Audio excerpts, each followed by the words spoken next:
Hitman is the latest film from esteemed director Richard Linklater, and it is so much fun. No, no, no, I don't buy it. What? You're not a hitman. You can't be. I tried looking you up and nothing. It's like you don't even exist. I guess I'm just your fantasy. So what's the biggest difference between the real you and your occupation? Look, when it comes to Richard Linklater, there are two types of Linklater films. You have the Before Sunrises, the Boyhoods, and you have the Bernies and the School of Rocks. This one is certainly closer to that Bernie School of Rock vibe. Less serious, more fun, but it is what it is. It is a super good time.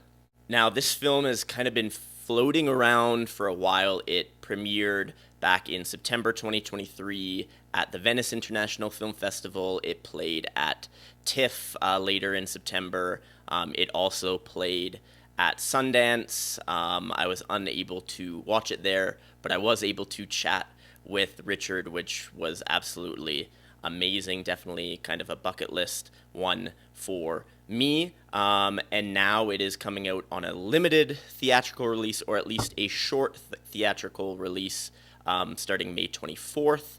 And then it is scheduled to go on Netflix June 7th. So you have a couple weeks to catch it in theaters. But if you don't, it will be coming on Netflix.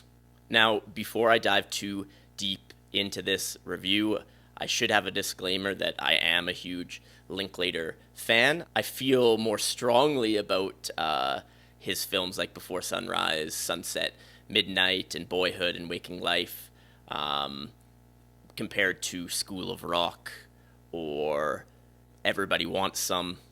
But I appreciate his work kind of across the board, so this is going to be another positive Linklater review. Now, Hitman, as the name suggests, is about a hitman, sort of. There was another Hitman movie that came out last year from another esteemed director, David Fincher, called The Killer. I do have a review on that one, but it just didn't really work for me.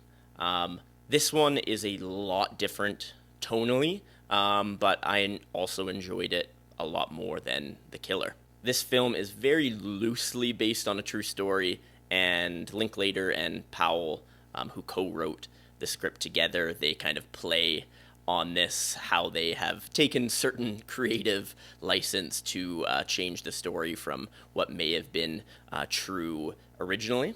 But I guess that is a good point to start off with. This film was co-written by Glenn Powell, who also starred in the film, and Richard Linklater. The script is pretty great. It combines a lot of humor, some action, some tension, some steamy scenes, watch out challengers, and it comes together in a pretty complete vision of what I think both Powell and Linklater wanted. As mentioned, this film is mostly just a good time.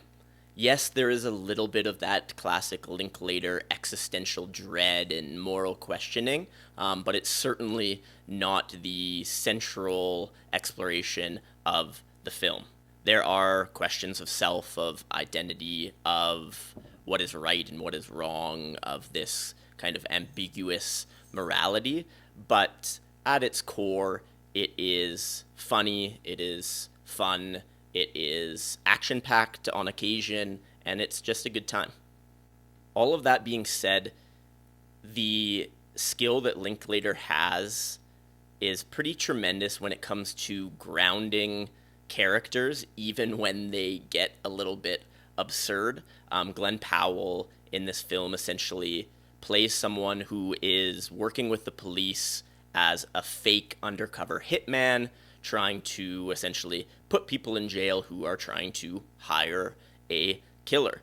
As the film progresses, he takes on many, many different aliases, starting off fairly straightforward, normal, and then really getting into the absurd. He changes his costume, uses makeup to disguise his identity, and goes to some pretty great lengths to kind of conceal or adapt or change his identity.